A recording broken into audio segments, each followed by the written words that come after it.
kuulajad meile täna veel. Järgmisena palun sõnavõtuks Toomas Viks.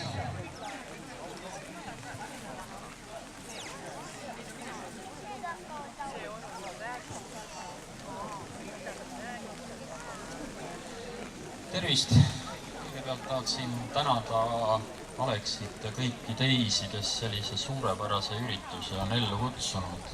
Ja muidugi tänada Aleksit, et ta mind siia palus tulla ja mul on selle üle väga hea meel.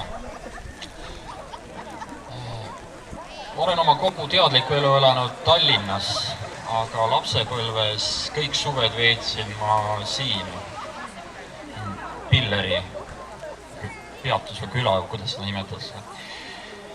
Ja mida rohkem aastaid läheb, mida vanemaks ma saan, seda enam ma tunnen, et tegelikult mu juured ja süda kuulub siia.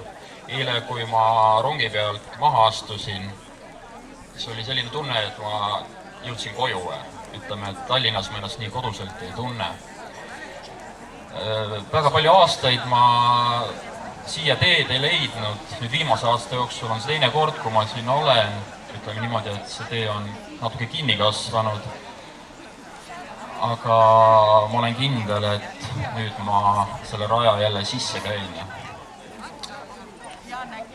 Ma soovin ka omalt poolt teile siis toredat pidu ja loodame, et vihm jääb ka järele ja kõike head.